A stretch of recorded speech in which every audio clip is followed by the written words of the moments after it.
4 years passed.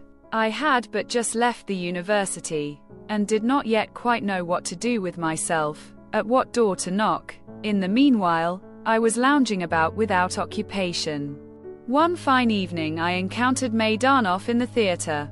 He had contrived to marry and enter the government service, but I found him unchanged. He went into unnecessary raptures, just as of old, and became low-spirited as suddenly as ever. "You know," he said to me, "by the way, that Madame Dolsky is here." "What Madame Dolsky? Is it possible that you have forgotten? The former Princess Zasyekin, with whom we were all in love, you included. At the villa, near Neskuchny Park, you remember. Did she marry Dolsky?" "Yes." "And is she here in the theater?" "No. In Petersburg. She arrived here a few days ago. She is preparing to go abroad." "What sort of a man is her husband?" I asked. "A very fine young fellow and wealthy. He's my comrade in the service." "A Moscow man? You understand. After that scandal, you must be well acquainted with all that." Maidanov smiled significantly. It was not easy for her to find a husband. There were consequences, but with her brains everything is possible. Go to her. She will be delighted to see you. She is handsomer than ever. Maidanov gave me Zinaida's address. She was stopping in the Hotel Demuth. Old memories began to stir in me. I promised myself that I would call upon my former passion the next day. But certain affairs turned up. A week elapsed. And when, at last, I betook myself to the Hotel Demuth and inquired for Madame Dolsky, I learned that she had died 4 days previously, almost suddenly, in childbirth. Something seemed to deal me a blow in the heart. The thought that I might have seen her but had not, and that I should never see her, that bitter thought seized upon me with all the force of irresistible reproach. "Dead," I repeated, staring dully at the door porter, then quietly made my way to the street and walked away, without knowing whither. The whole past surged up at one blow and stood before me.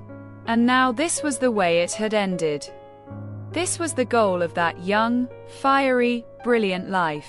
I thought that. I pictured to myself those dear features, those eyes, those curls in the narrow box, in the damp, underground gloom, right there, not far from me, who was still alive, and, perchance, only a few paces from my father. I thought all that. I strained my imagination. And yet, from a mouth indifferent I heard the news of death. And with indifference did I receive it, resounded through my soul. "O youth, youth, thou carest for nothing, thou possessest, as it were, all the treasures of the universe, even sorrow comforts thee, even melancholy becomes thee, thou art self-confident and audacious, thou sayest, I alone live, behold, but the days speed on and vanish without a trace and without reckoning.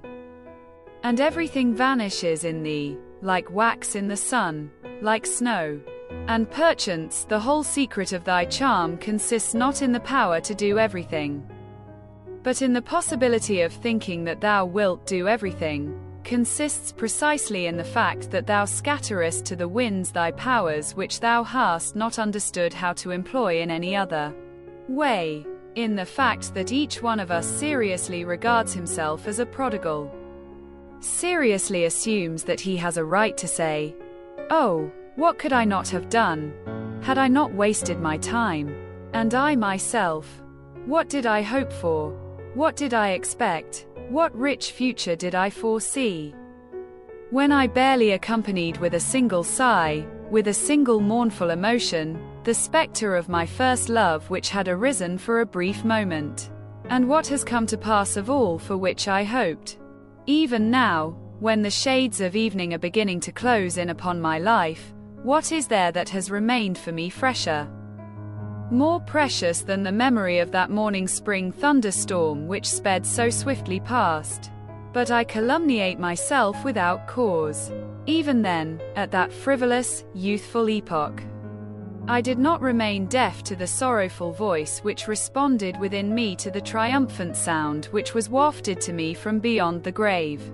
I remember that a few days after I learned of Zinaida's death I was present, by my own irresistible longing, at the deathbed of a poor old woman who lived in the same house with us. Covered with rags, with a sack under her head, she died heavily and with difficulty. Her whole life had been passed in a bitter struggle with daily want. She had seen no joy. She had not tasted the honey of happiness. It seemed as though she could not have failed to rejoice at death, at her release, her repose.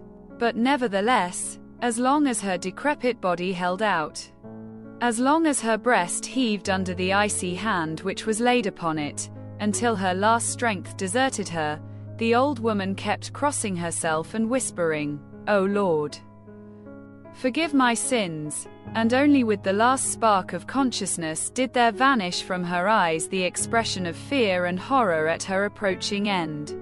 And I remember that there, by the bedside of that poor old woman, I felt terrified for Zinaida, and felt like praying for her, for my father, and for myself.